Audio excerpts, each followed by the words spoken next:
Hola, ¿qué tal? Saludos, bienvenidos a esta emisión de A las 5 con su servidor Alberto Padilla. Muchísimas gracias por estarnos acompañando. Gracias por estar ahí. Le mando cálidos saludos desde la señal y las instalaciones de CRC 89.1 Radio en San José, Costa Rica, desde donde estamos transmitiendo hasta el punto en el tiempo, en el espacio en el que usted nos está escuchando, porque estamos saliendo en diferentes vías simultáneamente, por ejemplo, en Facebook Live, en la página de este programa, A las 5 con Alberto Padilla. Estamos disponibles en el canal de YouTube de este programa. Estamos en podcast, en las principales plataformas para ello, como Spotify, Apple Podcast, Google Podcast y otras 5 importantes más. Aquí en Costa Rica, este programa que sale en vivo a esta hora, a las 5 de la tarde, se repite todos los días a las 10 de la noche aquí en CRC 89.1 Radio. En esta ocasión me acompaña, al otro lado de los cristales, tratando de controlar los incontrolables, el señor David Guerrero y la producción general de este programa, siempre poderosa, desde Colombia, a cargo del señor Mauricio Sandoval. Hay que comenzar informándole que las fuerzas de defensa de Israel informaron que recuperaron los cuerpos de 3 rehenes en el pueblo de Jabalia. Está en la parte norte de Gaza. No informaron en qué condiciones o cómo fue que lo encontraron estos cuerpos, pero lo que se sabe es que, de acuerdo a lo que informan las fuerzas de defensa de Israel, estas personas fueron asesinadas durante el ataque que Hamás hizo a Israel el 7 de octubre. Entonces, pues es la parte que no tiene explicación. Si fueron asesinadas el 7 de octubre, que fue cuando fue el ataque en Israel, ¿por qué estaban en Gaza estos cuerpos? La inferencia es que se los llevaron el 7 de octubre, los llevaron hacia Gaza y en Gaza inmediatamente los mataron. Eso pareciera que es la inferencia de todo esto. Pero el punto es que recuperaron los cuerpos de 3 que habían sido rehenes. Hay que decir que más temprano, las Fuerzas Armadas de Estados Unidos dijeron que los primeros cargamentos de ayuda humanitaria llegaron ya al muelle flotante que se instaló en la costa mediterránea de Gaza.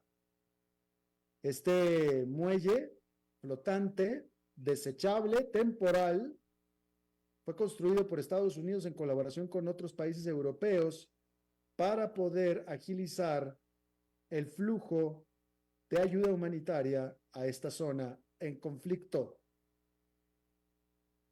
Esta ayuda fue cargada en buques en Chipre, de donde hicieron este viaje que dura un día hacia la costa de Gaza.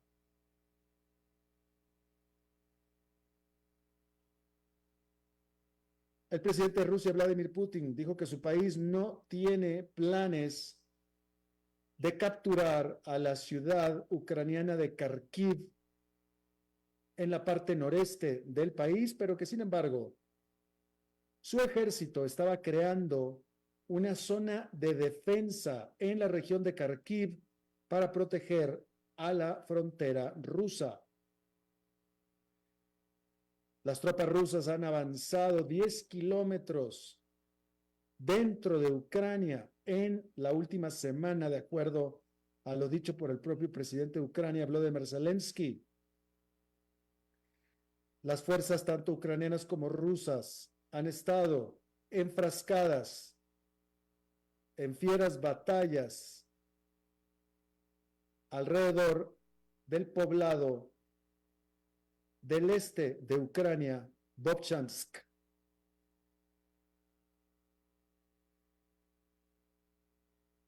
Decir que Xi Jinping, el presidente de China, y su contraparte de Rusia, Vladimir Putin, prometieron una nueva era en las relaciones bilaterales y un reforzamiento de sus lazos militares. Ambos presidentes dijeron que se mantendrán unidos y firmes ante una Estados Unidos hostil, que ellos calificaron como hostil. Este viernes, durante el último día de la visita oficial que hizo Vladimir Putin a China, el presidente de Rusia alabó las relaciones comerciales entre ambos países, las cuales han florecido desde que se lanzó la invasión a gran escala de Ucrania. Fíjese cómo, estas dos naciones, China y Rusia, están formando un frente unido en contra de Estados Unidos. Ellos llaman a Estados Unidos un país hostil y le llama hostilidades, ¿sí? Usted sabe que China tiene un plan, tiene una propuesta, China presentó una propuesta de paz entre Ucrania y Rusia. China la presentó, ya la había presentado, ha sido la que siempre ha tenido China, que es exactamente la misma propuesta de Rusia. Y esta propuesta de China, que es la misma de Rusia, o básicamente se alinea con la de Rusia, es: déjenme me quedo con la parte de Ucrania que yo invadí y tenemos paz. Y eso es lo que propone China. China propone que Ucrania ceda y deje de luchar y deje de pelear por las partes y zonas del este, más Crimea, por supuesto, que Rusia ha invadido ya, como propuesta de paz de China. Es decir, que Ucrania deje de luchar por lo que ya perdió y así se alcanza la paz. Pues qué fácil, ¿no? Pues qué fácil, ¿verdad? Por supuesto que Ucrania dice absolutamente que no. Es más, déjame le digo una cosa. Estados Unidos, que apoya a Ucrania, y también Occidente, o sea, Europa, que apoya a Ucrania, ellos han dicho, Estados Unidos y Europa han dicho, si Ucrania quiere ceder su territorio que le invadió Rusia, aceptando entonces la invasión de Rusia y terminar así la guerra, adelante, esa es decisión de Ucrania. Lo ha dicho Estados Unidos. Estados Unidos y Europa han dicho, lo que quiera Ucrania, nosotros lo apoyamos. Eso es lo que han dicho. Si lo que quiere Ucrania es dejarle ese territorio a Rusia, entonces adelante. Pero como Ucrania ha dicho no, que es lo correcto, por cierto, entonces Estados Unidos y Europa se alinean con Ucrania, porque es lo que Ucrania quiera. ¿Sí? Pero bueno, resulta que China, como usted bien sabe, reclama a Taiwán, reclama el territorio de Taiwán. China quiere hacer lo que Rusia ya está haciendo, que es invadir a un vecino. China nunca ha tenido control de Taiwán, jamás, nunca. Reclama que es suya, etcétera, pero nunca ha tenido control de Taiwán.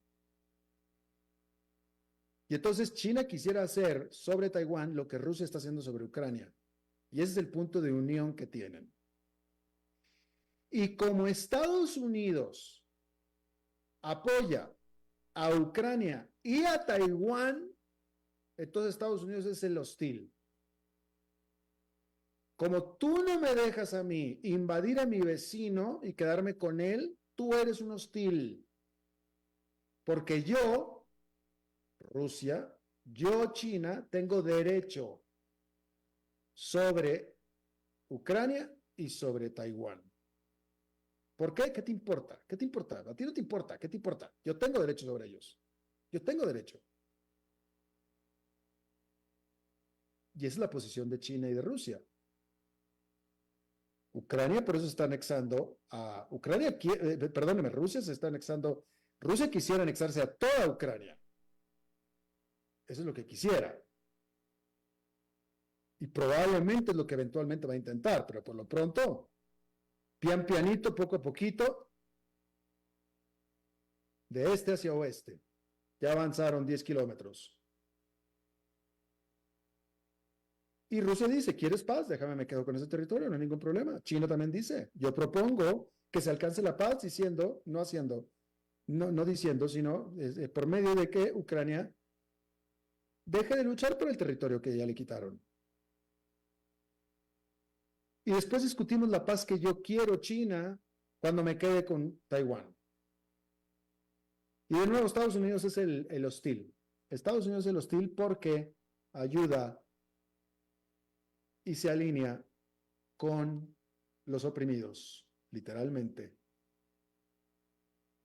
Bien, decirle que, ya que estamos hablando de China, las autoridades chinas anunciaron grandes y amplias medidas para estabilizar el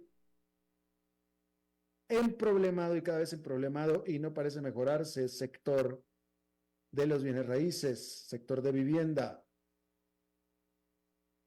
Primero que nada, el Banco Central de China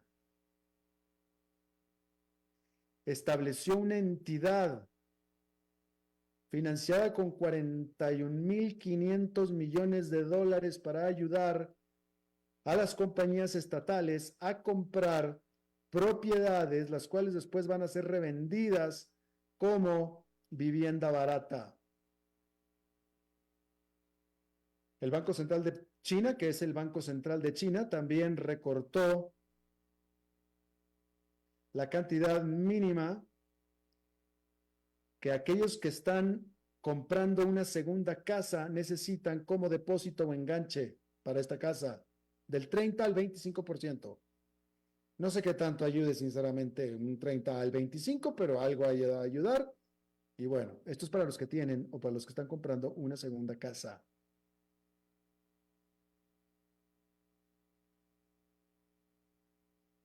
Y bueno, ya que estamos hablando de China y de estos anuncios, de estas medidas, hay que decir que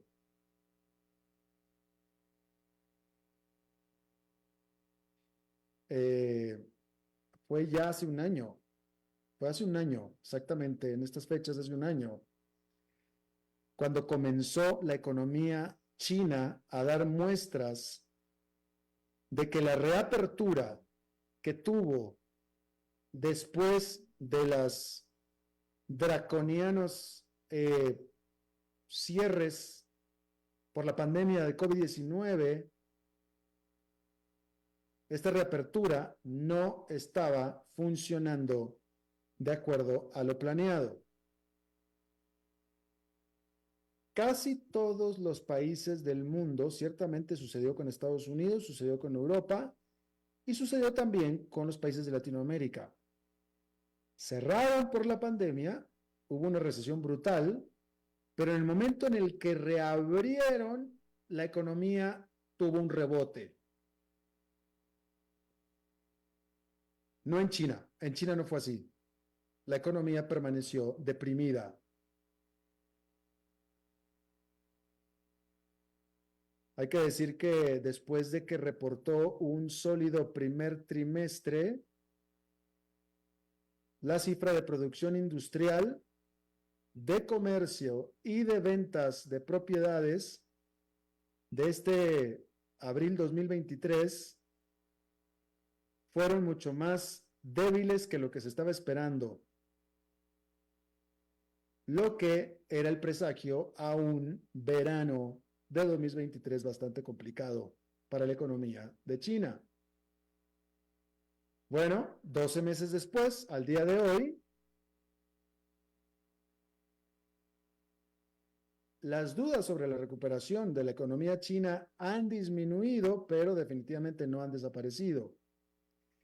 Este viernes se liberaron las últimas cifras respecto de la producción industrial y mostraron que esta subió 6,7% durante abril de este año comparado con el año pasado. Sin embargo, las ventas comerciales subieron solamente un 2,3%, antes de ajustarse la inflación. Y el precio de las nuevas casas cayó en 3,5%. Ante esto, el Ministerio de Finanzas de China, para dar apoyo a esta reanimación de la economía tan frágil, comenzará la venta de lo que llamó bonos de ultralargo plazo, que van a madurar hasta dentro de 50 años. Imagínese usted. Bonos de ultralargo plazo, 50 años, un bono 50 años. Como medidas y respuesta que está teniendo las autoridades chinas para tratar de apuntalar su alicaída economía.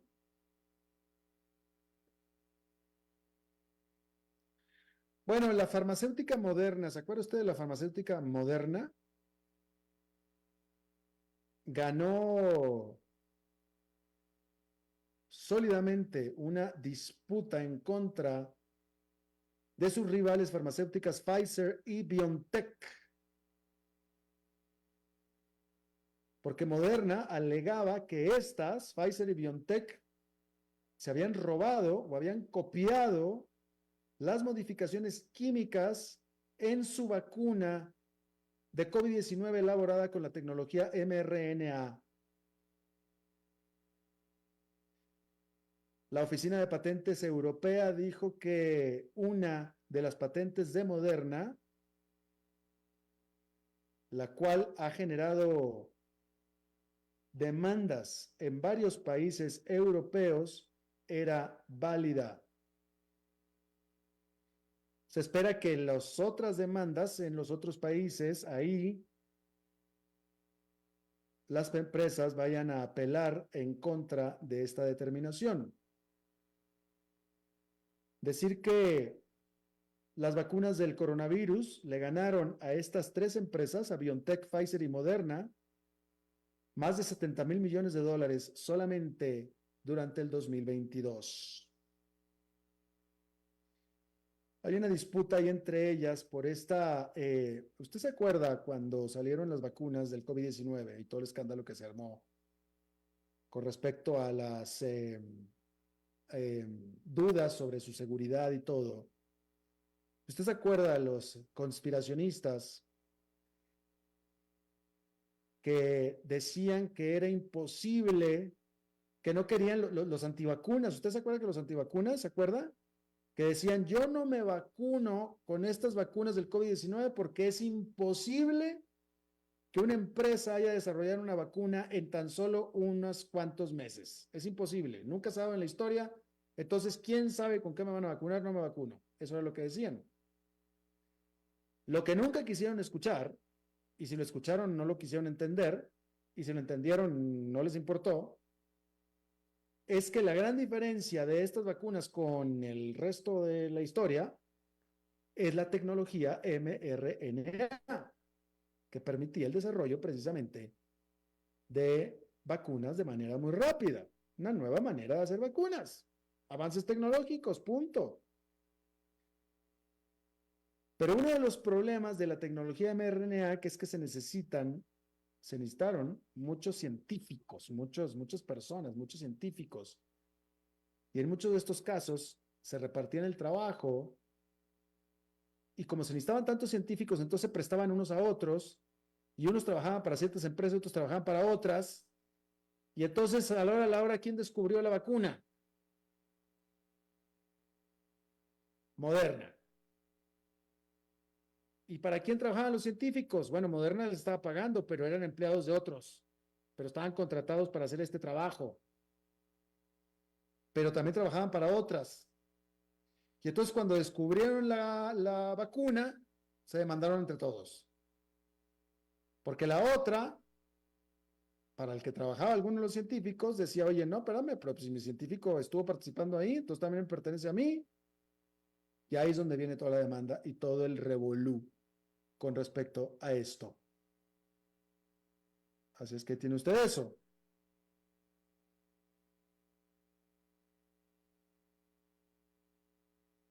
Eh, bueno, en una noticia que se dio durante la semana y que nosotros no habíamos tomado, pero que ahora sí lo estamos haciendo, hay que decir que este viernes llegaron a la isla de Nueva Caledonia, este territorio francés en el Océano Pacífico.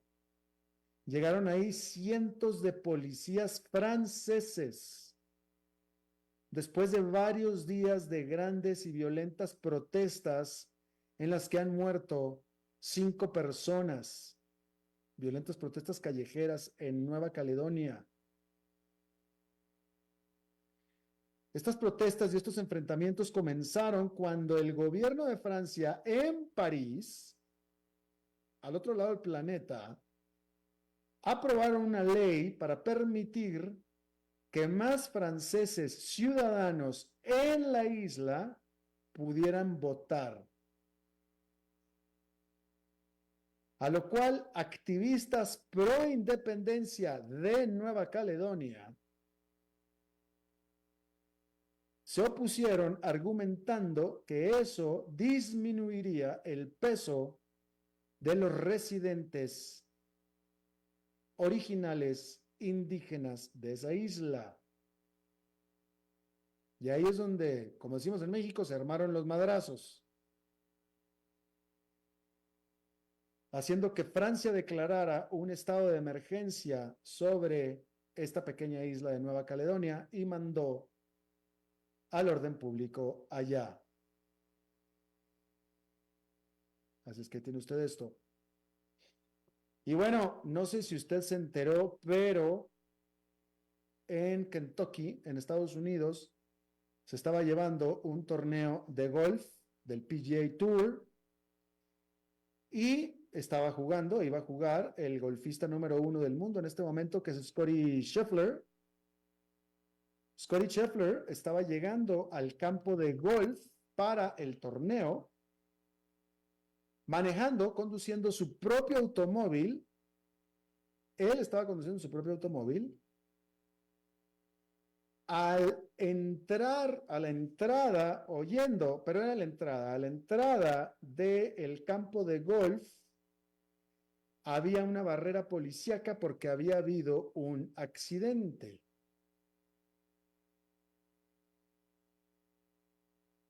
Y la policía estaba redirigiendo los automóviles que se dirigían al campo de golf. Bien. Esto es lo que dice la policía. La policía, porque este Scheffler iba manejando su propio auto, iba solo, él solo manejando su propio auto. Y llegó a esta barrera policíaca. Ahí la policía asegura que Scheffler ignoró las indicaciones que le dio un policía acerca de qué hacer y hacia dónde moverse y cómo hacerse con el auto. Y como las ignoró, al momento en que Scheffler movió el auto hacia donde no le dijeron que lo moviera, hirió al oficial, a un oficial. De ahí lo sacaron a empujones del auto, lo esposaron y se lo llevaron preso. Scheffler dice que todo esto fue un malentendido. Resulta que atrás de Scheffler, en el automóvil de atrás o en el vehículo de atrás, venían reporteros de ESPN, de la cadena de noticias ESPN, de noticias de deportes. Y ellos no sabían que el que estaba enfrente y el que estaban viendo era Scheffler. No sabían. Imagínense que estuvieran viendo que era Tiger Woods. Bueno, pero era Scheffler, lo mismo. Y ellos, los reporteros que estaban en el auto atrás, ellos no vieron que Scheffler haya hecho absolutamente nada malo.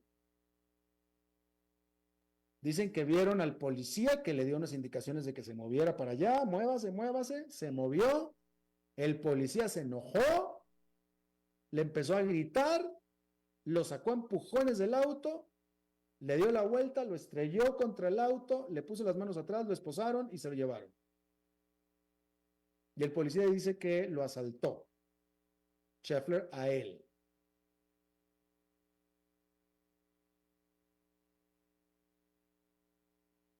los reporteros que estaban atrás no dicen que Scheffler hizo nada malo o que no hizo nada malo, pero que ellos no lo vieron. Ellos estaban viendo de frente y dice, yo no sé qué fue lo que hizo, qué fue lo que vio el oficial, pero nosotros no lo vimos. Simplemente no lo vimos. No fue nada grave, nada fuerte, nada duro, lo hubiéramos visto y no lo vimos. Nada más vimos, dicen ellos, decía este reportero, que él lo que le llamó la atención fue la reacción violenta del policía. Fue cuando el policía empezó a gritar y empezó a sacar empujones a esta persona del auto que resultó que era Scheffler. Y bueno, ahí tiene usted. Pareciera ser que Scheffler se encontró a este policía en un mal momento de mal humor y se lo llevaron a la cárcel. Sin embargo, hay que decir que finalmente, después de un par de horas, pudo llegar al torneo donde tuvo un papel relativamente bueno. Así es que tiene usted eso. Comentarle que Home Depot, la cadena de mejoras para el hogar, venden artículos para el hogar y material para construcción. Home Depot reportó ventas anuales de 150 mil millones de dólares, lo que la convierte en en la tercera comercial más grande de los Estados Unidos, de acuerdo a este dato que estoy leyendo. Desafortunadamente, no puedo pensar quién es la segunda. La primera es Walmart, definitivamente. Estamos hablando comercial de tiendas, de cadena de tiendas. La primera es definitivamente Walmart. No sé cuál será la segunda, pero la tercera es Home Depot. Estoy tratando de pensar, pero no se me ocurre quién pudiera ser la segunda. Pudiera ser, no me atrevo. Pudiera ser Kroger. Kroger es la cadena de supermercados más grande de los Estados Unidos, pero como comercial pudiera ser Kroger. La primera es Walmart, eso estoy completamente seguro. Ahora sabemos que Home Depot es la tercera, la que me queda duda es la segunda. Pudiera ser Kroger. Bueno, 150 mil millones de dólares no está nada mal. A la que le está yendo re mal, pero mal, y no hay manera de que de que empiece a irle bien, es a la desdichada de Boeing. Boeing tuvo su reunión de accionistas este viernes y tuvo que haber sido una reunión muy difícil. Estaban esperando que durante esta jornada empezaran a ver, a valorar, a buscar al sucesor del actual CEO de Boeing, Dave Calhoun, quien se va a ir a finales de este año. Y al mismo tiempo iban a votar los accionistas si acaso le daban un gran bono económico y un gran aumento salarial, que era la orden del día de esta reunión desde siempre, desde antes que pasaron los problemas que están pasando. Pero los problemas para este pobre hombre y la compañía, Dave Calhoun y Boeing, se han acumulado desde enero para acá. Solamente el martes de esta semana, el Departamento de Justicia de los Estados Unidos dijo que estos problemas clarísimos de control de calidad que tiene la Boeing, que se reflejaron cuando una puerta de un avión nuevo se le desprendió en pleno vuelo al avión el 7 de enero pasado, simplemente significa que la empresa no puede escaparse, nada más no puede escaparse de una persecución extemporánea, una persecución judicial extemporánea sobre los dos accidentes fatales, los dos aviones que se estrellaron, 737 MAX en el 2018 y 2019, que hasta ahora no se le había acusado criminalmente a la empresa. La están acusando o la estarían acusando. Es decir, el Departamento de Justicia está pensando levantarle cargos criminales a la empresa, cosa que no haya hecho anteriormente. Y no lo había hecho anteriormente porque no veía causal de crimen. Los consideraba como accidentes. Después de todo el escándalo que se ha desatado, con lo de la puerta que se le salió en enero, revelando severos problemas de control de calidad en la planta, el Departamento de Justicia dice, discúlpame, pero ante todo esto, creo entonces que después de todo, aquellos accidentes sí son por negligencia de Boeing. Y estamos considerando levantar cargos criminales. Adicionalmente, después de que se paró la producción de estos aviones después del accidente de enero, los clientes de la Boeing han estado muy frustrados y enojados porque todos, las aerolíneas, estaban contando con sus aviones nuevos en plena época de expansión ante un disparo de los viajes por parte de todo el mundo, literalmente. Y luego, encima, un soplón, literalmente un soplón, ya sea empleado o ex empleado de la Boeing, le dijo al Congreso de los Estados Unidos sobre una serie de riesgos en la seguridad de los aviones de cabina ancha de esta empresa. Y encima de todo, el otro negocio de la Boeing, que históricamente siempre ha sido bastante rentable, que son el de defensa y espacial, han registrado pérdidas en los últimos 2 años consecutivamente. Y luego, aparte, el lanzamiento de su cohete estrella insignia, el Starliner, que iba a llevar a tripulantes a la Estación Espacial Internacional, desde la semana pasada, ese lanzamiento fue postergado y hasta la fecha todavía no sale. Así es que no hay nada que le esté saliendo bien a la Boeing desde enero pasado. Absolutamente nada, pero nada, nada, nada. Y por más que tratan, simplemente no les sale, no pueden. Vamos a hacer una pausa y regresamos con nuestra entrevista de hoy. A las 5 con Alberto Padilla, por CRC 89.1 Radio.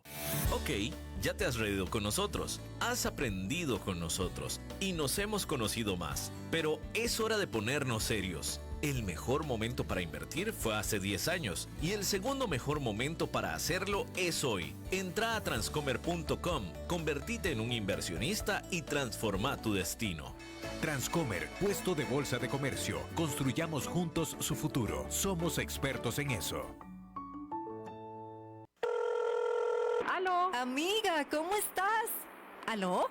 ¿Aló? ¿Pero dónde estás? En la casa. No te escucho. Ay, no, Marixa. Aquí con este calor insoportable. ¿Seré solo yo? ¿Y qué es ese ruido? Pues de ahí, amiga, que tengo todos los abanicos encendidos. No te compliques. Instala Prodex en el techo y lo solucionas.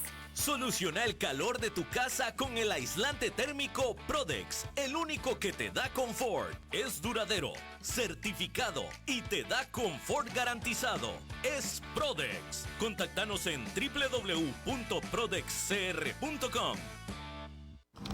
Es más fácil y económico prevenir que corregir. CETECOM existe para ayudar al sector bancario, hospitalario, instituciones gubernamentales y empresas privadas para dar un servicio de calidad y a un precio justo. Se especializan en la venta, instalación y soporte técnico de generadores eléctricos de todas las marcas a nivel nacional. Distribuidores directos de Deep Sea Electronics y Onis Visa. Búscalos en Ofibodega Santa Rosa, local 18, WhatsApp 6196-1355 o visita cetecom.com. CETECOM. Más de 26 años a su lado.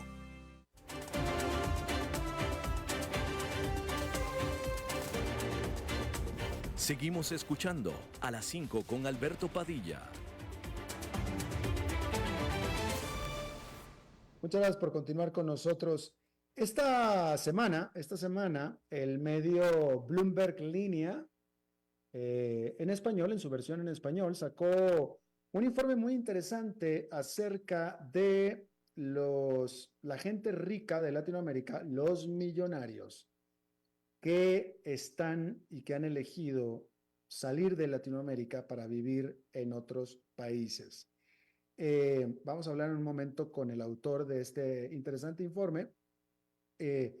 Simplemente como apreciación personal, cuando, digamos que hasta antes de que empezara este siglo, virtualmente el único país en el que se había registrado una sensible salida de grandes empresarios del país para radicarse en otras partes, en otras latitudes, era básicamente Colombia. Porque Colombia tenía un fuerte conflicto armado interno. Pero era raro encontrar uno de los grandes empresarios nacionales de cualquier país que viviera fuera, ¿sí? Pero luego empezó este siglo y luego empezó el gran problema en general de inseguridad en muchos de los países de nuestro continente, de nuestra región, y luego sucedió Venezuela y etcétera. Y me parece a mí que el fenómeno se recrudeció y se generalizó. Eso es lo que me parece a mí. Yo no sé si se acuerde de tan antes, nuestro invitado Daniel Salazar Castellanos, él es el autor de este informe, es bastante joven, pues yo estoy hablándole de finales de los 90. ¿Cómo estás, Daniel? Gracias por estar con nosotros. Hola Alberto, un gusto. Saludos aquí desde Bogotá. Igualmente, saludos a ti. Muy interesante el informe. ¿Qué fue lo que hallaste? Tu informe es amplio porque hablas de todo el mundo, de la tendencia de millonarios de todo el mundo. Yo quiero concentrarme específicamente en América Latina. ¿Qué características, cómo podemos relativizar el movimiento de la gente adinerada de Latinoamérica fuera de la región? Perfecto, Alberto. Muchísimas gracias de verdad por el espacio y por considerar este tema que es bastante interesante porque, si bien lo mencionabas, desde los finales de los 80, 90 se vio un flujo interesante y muy importante de millonarios en Latinoamérica fluyendo alrededor de diferentes mercados.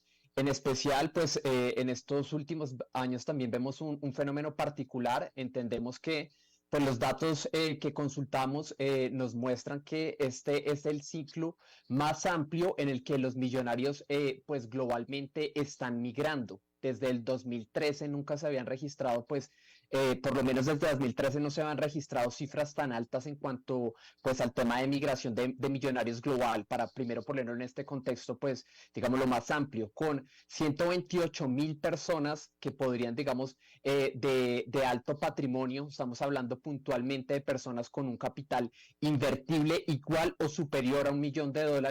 128,000 de estas personas que saldrían en el 2024 proyectadas. Esto sería mayor a las 122,000 personas según Henley & Partners, que son estas cifras. Puntualmente, para hablarte de Latinoamérica, que es la pregunta, vemos un fenómeno particular y lo que estamos viendo es que está influenciado, a diferencia de décadas pasadas, por una serie de factores y particularidades que son bien especiales, porque en el caso de Latinoamérica vemos que hay una globalización y una apertura de su economía mayor que nos ponen a considerar una serie de factores que en las décadas pasadas tal vez no se consideraban y que tal vez está más marcado por estos aspectos que tú mencionabas. Entonces, ¿qué estamos viendo ahora, Alberto, en cuanto a lo que tiene que ver con la migración de estas personas de migración de alto patrimonio neto? Estamos viendo una diversidad de factores muy interesantes que si quieres podemos entrar a mirar después más adelante si quieres, pero en general, resumido, estamos viendo que son oportunidades laborales y empresariales que están viendo estas personas, estos millonarios, en un contexto de una economía mucho más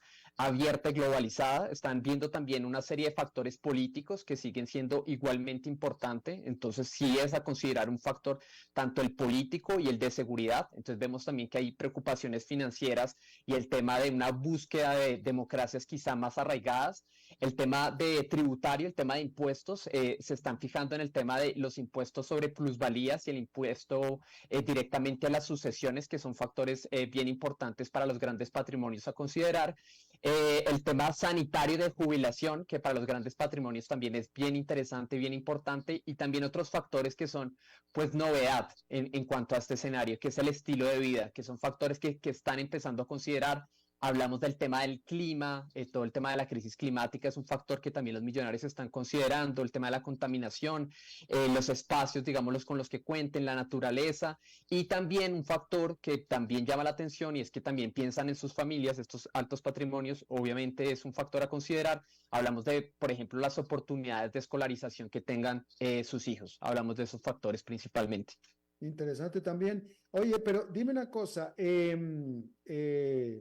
cuando yo empecé a hablar, cuando estaba presentándote y presentando la entrevista, me acordaba yo del caso de grandes industriales colombianos viviendo en el exterior, me refería concretamente a que el industrial se va y quizás su plata personal también, pero las empresas se quedaban. Es decir, las empresas seguían en Colombia, en este caso en Colombia, etcétera, etcétera.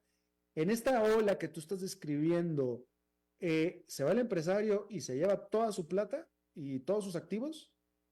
Pues digamos que la diversidad también de los factores que inciden en Latinoamérica inciden también en cada caso en particular. Entonces entramos a ver, por ejemplo, un caso puntual como Brasil, que es un mercado muy grande y en el que pues sus negocios se mantienen en muchos casos en este mercado principal, pero estos grandes millonarios migran para diversificar su negocio, diversificar su capital y se mantienen, digamos, muy arraigados en lo que es su mercado por sus características especiales.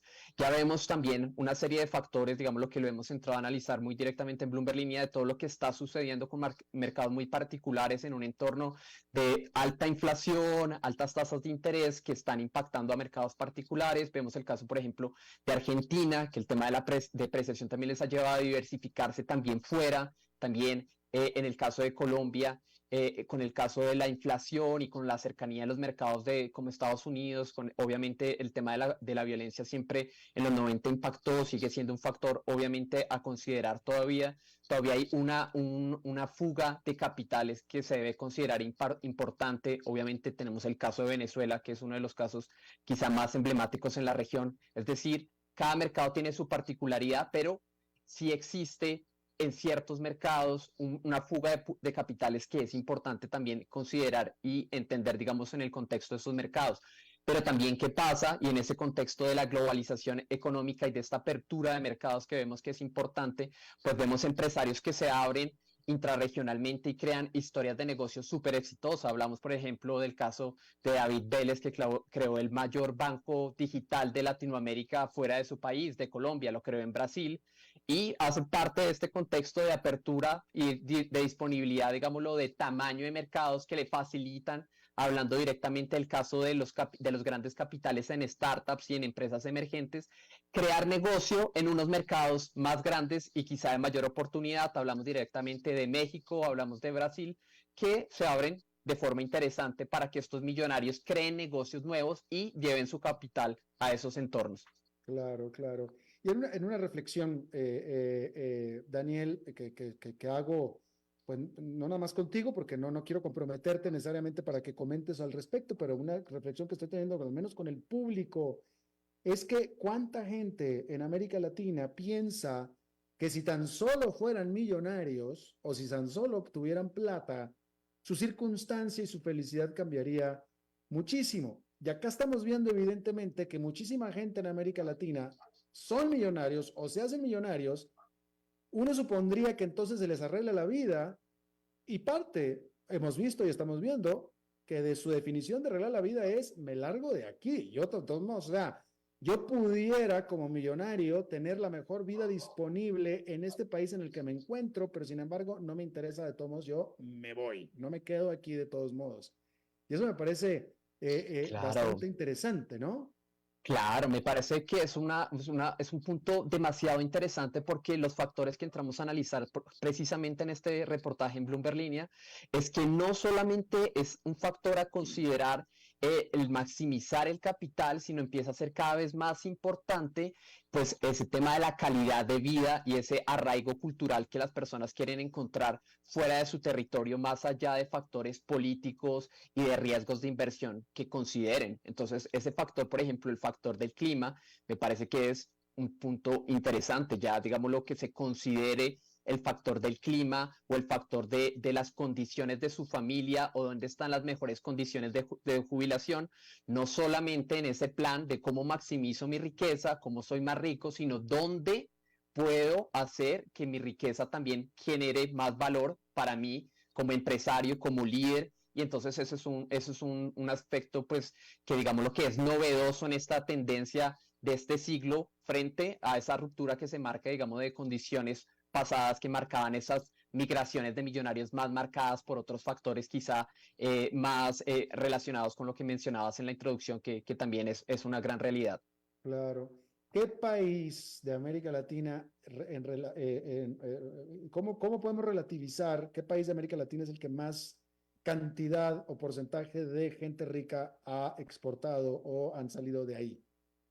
Vale, eso es un punto interesante porque hablamos también del tamaño de mercado, también como lo mencionábamos, ¿no? Entonces se dan estos flujos de millonarios que van migrando de su país, que exportan muy bien, como lo mencionas, y tenemos que el primero es Brasil. Hablamos de su dimensión y de la oportunidad, digámoslo, de capital y digámoslo, de la dimensión de millonarios en la participación en estos listados que armamos, por ejemplo, en Bloomberg de Millonarios Brasil, con 1.200 proyectados para el 2023 de estos individuos de alto patrimonio neto migrando, 1.200. Le sigue México con unos 700, Argentina con unos 200, y ahí ojo porque hay que considerar estos factores que están incidiendo y le pondría una lupa también a revisar este tema de la fuerte depreciación del peso y de todas estas condiciones económicas que se están generando, pues habría que mirar el caso de Colombia y Chile también con 100 cada uno en estos mercados, lideran como ese top de países que están exportando más millonarios por esta serie de condiciones que mencionábamos. Oye, Daniel, ¿y existe algún país de América Latina, de nuestra región, que tenga un influjo, que entren?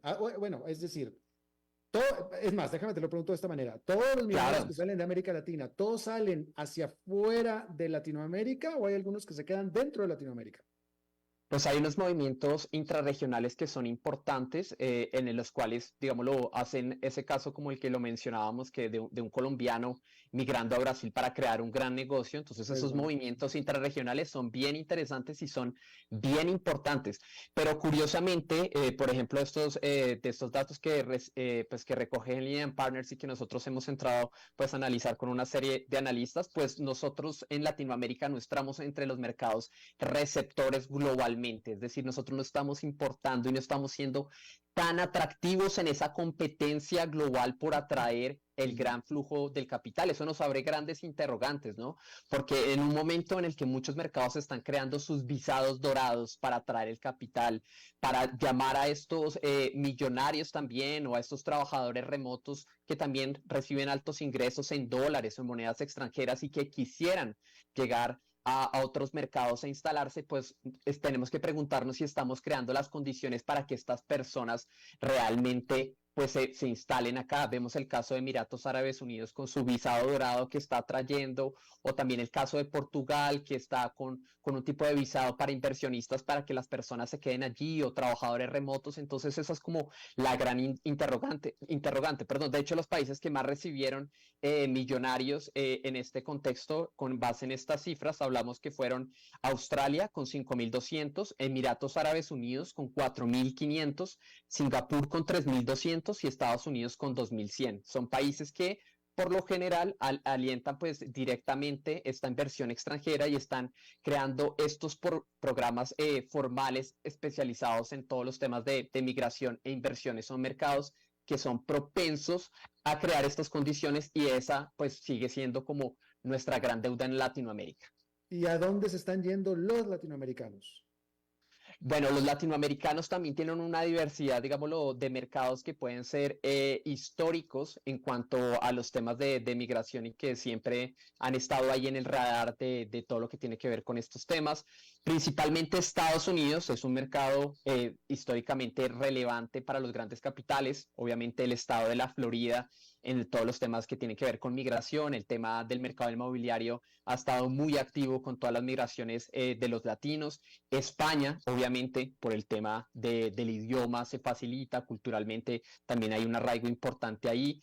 En el caso de Brasil, la migración a Portugal es clave, el flujo hacia allá, hay un movimiento muy interesante hacia allá y precisamente por lo que mencionaba de los visados especializados en trabajadores remotos, que son personas que reciben ingresos en dólares o directamente en euros y quieren invertir en el sector inmobiliario. Obviamente esto está creando también interrogantes con respecto al costo de la vivienda allí, pero hablamos de otros mercados también como Australia, que también se está consolidando como un destino interesante. Hablamos de los Emiratos Árabes Unidos por sus facilidades para los grandes capitales, Singapur y en Europa también de Suiza. Hablamos como un mercado relevante para esas exportaciones, digámoslo, de millonarios latinos.